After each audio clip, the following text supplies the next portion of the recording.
दोस्तों कैसे हो सब लोग। आई होप आप सब बढ़िया होंगे। दोस्तों स्वागत है हमारे चैनल में आपका। में देख तो लेते हैं बट साइट पर एग्जीक्यूट नहीं करवा पाते, तो उसी के लिए आज की वीडियो है हमारी। मैं आपको आज इस वीडियो में पूरा कवर करवाने की कोशिश करूंगा कि छत का सरिया किस तरीके से ड्राइंग में देखा जाता है और साइट पर कैसे एग्जीबिशन होता है, किस तरीके से इनके जो क्रैंक होते हैं वो आते हैं, लेंथ क्या होती है उनकी, उनमें जो सिंगल जाल होता है वो क्या होता है, डबल जाल होता है वो क्या होता है, सिंगल लेयर में सरिया किस तरीके से बनता है, मेन रेनफोर्समेंट क्या होता है, डिस्ट्रीब्यूशन। तो दोस्तों पहली चीज़ पर आता है हमारा सिंगल जाल। अब सिंगल जाल ड्राइंग में कैसा दिखाता है, सिंगल जाल ये इस तरीके से दिखाता है। इसमें ये सरिया जो होता है ये मेन सरिया होता है, मतलब इस तरह का जो सरिया जाएगा ये मेन सरिया होता है। और इस तरह का जो सबसे लंबा स्पान होता है, जो लॉन्गर सरिया होता है वो इस तरीके से सरिया जाता है। ये जो होता है इसे मेन रेनफोर्समेंट कहा जाता है, और ये जो लॉन्गर वाला जाता है इसे डिस्ट्रीब्यूशन रेनफोर्समेंट कहा जाता है। इसमें जो सरिया दिखाया हुआ होता है सिंगल जाल में बिल्कुल सिंपल है, एक मेन रेनफोर्समेंट जाएगा और एक डिस्ट्रीब्यूशन रेनफोर्समेंट जाएगा, बस यही तरीका होता है। उसका इशारा किस तरीके से होता है, 8 mm का सरिया होता है, 125 सेंटर टू सेंटर, मतलब ये जो सरिये जाएंगे ये 8 mm के सरिये होंगे और 125 सेंटर टू सेंटर। इसी तरीके से ये भी 8 mm का सरिया और 200 सेंटर टू सेंटर।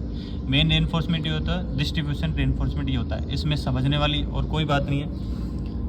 तीसरी चीज़ आती है हमारी, अब छत दो टाइप की होती है, एक तो वन वे स्लैब और एक होती है two way slab. One way slab का फॉर्मूला क्या होता है दोस्तों, कि जो सबसे लंबा स्पान होता है उसे कहा जाता है लॉन्गर स्पान, और सबसे जो छोटा स्पान होता है उसे कहा जाता है शॉर्टर स्पान। इस तरीके से आप देख सकते हैं, ये जो ड्राइंग के अंदर ये दिखाया हुआ रहता है वन वे लिखा हुआ रहता है, इसमें जो सबसे लंबा स्पान होता है उसे लॉन्गर स्पान, और इससे सबसे जो छोटा स्पान होता है उससे कहा जाता है शॉर्टर स्पान। अब इसका जो तरीका होता है समझने का वो ये होता है कि longer span upon shorter span, मतलब लॉन्गर स्पान होता है आपका 10 मीटर, तो 10 मीटर ये लिखा हुआ जाता है, अपॉन शॉर्टर स्पान मतलब ये 2 मीटर, ये 2 मीटर। तो इसमें अगर भाग लगाओगे आप तो इसमें आता है 5 मीटर। तो 5 मीटर जो वैल्यू आती है, मतलब ये 5 मीटर की वैल्यू 2 से ज़्यादा है। तो जैसे कि इसमें 3 मीटर, 4 मीटर, 5 मीटर, 6 मीटर, ये जो वैल्यू आती है इससे समझा जाता है कि वन वे स्लैब में काउंट होता है। ये पहला तरीका।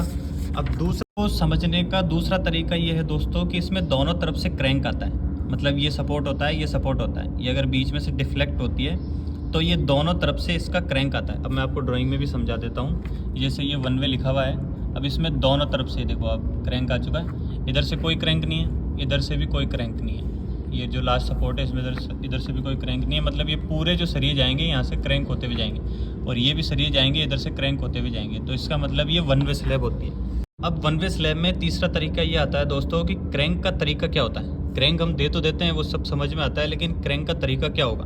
तो क्रैंक के तरीके दो तरीके से समझे जाते हैं। इसमें एक तो इंटरमीडिएट सपोर्ट पे क्रैंक दिया जाता है, एक एंड सपोर्ट पे क्रैंक दिया जाता है। इस चीज़ का हमेशा ध्यान रखना। जैसे ड्राइंग में आपको दिखा रहा है 0.25, इसका मतलब 0.25 को आप 100 में अगर 25 का भाग लगाओगे, जो भी 0.25 आता है इसमें सीधा 100 का भाग लगा दो तो आपको 4 आ गया। इसका मतलब ये जो चलेगा लेंथ, ये L/4 के हिसाब से आपको इंटरमीडिएट सपोर्ट का क्रैंक देना है। 100 में आप 25 का भाग लगाओगे तो 4 आ गया, 4 में आपको इंटरमीडिएट सपोर्ट का क्रैंक देना है। तो जो भी आपका गाला है, मान के चलिए 4 मीटर है, तो आप 4 का भाग लगाओगे तो 1 मीटर पे उसका क्रैंक आएगा। दूसरा जो फंडा यूज़ होता है, जैसे इंटरमीडिएट सपोर्ट का मैं आपको बता देता हूँ। ये देखिए, ये अंदर की तरफ जो क्रैंक होते हैं ये इंटरमीडिएट सपोर्ट में आते हैं, ठीक है दोस्तों, अंदर की तरफ जो आता है। अब दूसरा होता है आपका एंड सपोर्ट का क्रैंक, जो ये आउटर के अंदर जो क्रैंक होते हैं, आउटर में जो क्रैंक होते हैं इसे कहा जाता है एंड सपोर्ट। ये दोनों फंडे टू वे स्लैब में भी यूज़ होते हैं और ये वन वे में भी यूज़ होते हैं। तो इन दोनों तरीक़ों का आप हमेशा समझने की कोशिश करिएगा। एंड सपोर्ट में क्या होता है, जैसे फोटो में दिखा रखा है 0.15, अब 100 में आप 15 का भाग लगाओगे तो 6 आ गया, इसका मतलब L/6। तो जो भी आपका गाला आता है अंदर से अंदर, उसमें आप 6 का भाग लगाओगे तो ये एंड सपोर्ट पे इस तरह का क्रैंक दिया जाता है, चाहे वन वे हो चाहे टू वे हो। ये दो तरीके आपको हमेशा समझने हैं, इंटरमीडिएट सपोर्ट में और एंड सपोर्ट में।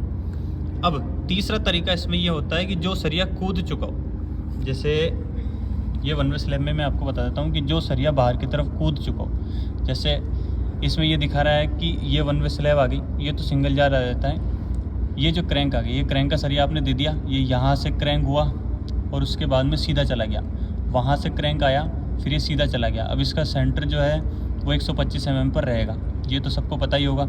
लेकिन जो सरिया बाहर की तरफ कूद गया उसकी लेंथ क्या होगी, उसकी लेंथ का दोस्तों ये दिखा रखा फोटो के अंदर कि 0.30। अब 100 में आप 30 का भाग लगाओगे तो 4 आएगा, तो इसका मतलब L/4। तो जो भी गाला आता है आपका उसमें आप 4 का भाग लगा दीजिए, 1 मीटर का आपका कुदाव सरिया रहेगा। L/4 के हिसाब से लेना है। और वो L/4 कौन सा होना चाहिए? वो L/4 का जो होना चाहिए वो जो दूसरा गाला होता है, ये वाला गाला नहीं, ये वाला गाला से तो आप इंटरमीडिएट सपोर्ट वाले जो क्रैंक है वो निकालोगे, अंदर के सपोर्ट या एंड सपोर्ट ये निकालोगे, लेकिन जो बाहर की तरफ कूदता है उसमें आप बाहर से L/4 लोगे। इस चीज़ का हमेशा ध्यान रखना, ये चीज़ें पूछी जाती है इंटरव्यू के अंदर। ठीक है दोस्तों, चौथी चीज़ आती है हमारी 2 वे स्लैब। ये तो हो गई 1 वे स्लैब, अब आती है 2 वे स्लैब। 2 वे स्लैब का जो समझने का तरीका होता है वही दो तरीके होते हैं इनके समझने के। पहला तरीका वही longer span upon shorter span. अब दोनों ही 5-5 मीटर के हैं, तो आप किसी को ही लॉन्गर मान सकते हैं, किसी को ही शॉर्टर मान सकते हैं। तो 5 में आप 5 का भाग लगाओगे तो 1 मीटर आता है। तो इसकी वैल्यू 2 से कम है, 2 से ज़्यादा होती तो 1 वे स्लैब होता, लेकिन अगर 2 से कम है तो इसका मतलब ये 2 वे स्लैब है। इस चीज़ का सीधा सिंपल है। और दूसरा तरीका, चारों तरफ से इसमें क्रैंक आता है, ये देख सकते हैं आप, जैसे मैं फ़ोटो में भी आपको दिखा देता हूँ, वीडियो के अंदर भी, कि जैसे ये देखिए चारों तरफ से इसके क्रैंक आते हैं।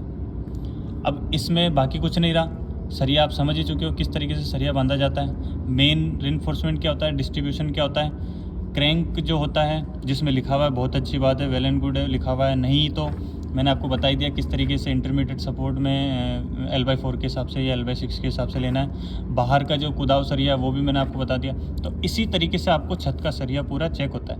1 वे स्लैब, 2 वे स्लैब और सिंगल जाल, ये 3 ही तरीके अधिकतर यूज़ होते हैं। डबल जाल भी कहीं कहीं आता है, लेकिन कहीं नहीं आता। लेकिन यही तरीके जो हैं वही सभी सिविल इंजीनियरों से इंटरव्यू में पूछे जाते हैं। तो और इस तरह की वीडियो देखने के लिए हमारे चैनल को लाइक, शेयर एंड सब्सक्राइब ज़रूर करें।